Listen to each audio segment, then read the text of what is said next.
Thank you, Lord Provost. And in summing up, I just want to reference Councillor Alphonse and Councillor Allard wanting to blame Westminster. But what I would say to them through you, Lord Provost, is where on earth has the Westminster MP for Aberdeen South, Stephen Flynn, been in all this? He has been missing in action. Once again, we cannot rely on the SNP to do anything for the people. So it is very rich of you to blame Westminster. And how Councillor Fearful can speak and have the face to speak about this when she has been, according to residents I spoke to this week, missing, silent, simply put, absent in her own ward. One person said to me, "Councillor who?"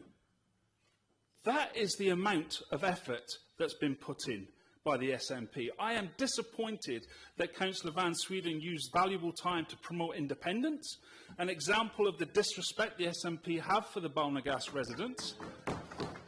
Councillor Radley committed to leaving no stone unturned. There are plenty of stones you've missed. Unfortunately, the Conservative proposition 20 months ago was right in front of you.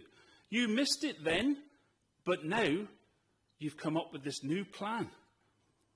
You call it what you want to call it, but you have U-turned. Councillor Yule says that circumstances have changed. Councillor McClellan says, we now have the money.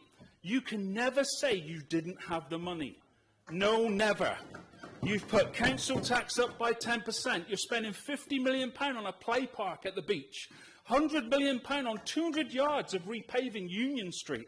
Proposing to spend £300 million on a rapid transport bus service. Do not say you never had the money. That is ridiculous and insults the intelligence of the people.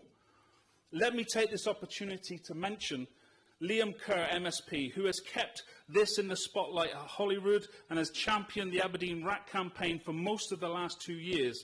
And then there's SNP's own Audrey Nicholl, MSP, who has shown amazing guile and grit and has had the boldness to call out members of our own party when they have had the audacity to talk nonsense. And yes, Lord Provost, like my colleague, I've just mentioned SNP and Conservative MSPs in the same sentence, because this has never been about politics to us. This has been about the people. Let it be recorded. The people of Balnagask have won the day and forced this cumbersome SNP Lib Dem administration to once again buckle and U-turn on their decision.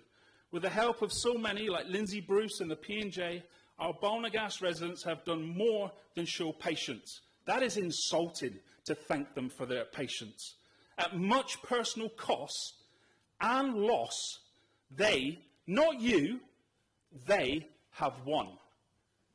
Councillor Gregg commended Councillor Radley. I think you need to ask the residents' view before you do a lap of honour together. I spoke to them on Sunday. You really do need to listen to them before you pat yourself on the back. They have a much different view. I did a minute's silence for Sheila MacDonald today because I knew I wouldn't hear an apology to the homeowners from this widely despised SNP-led administration. I've told you already that Councillor Fearful is not really known in her ward of Torry. So to hear her speak has been absurd. This amendment will probably fall today, and unfortunately, but for the sake of residents, we will support the amendment by the administration. Thank you, Lord Provost. Thank you, Councillor Brooks.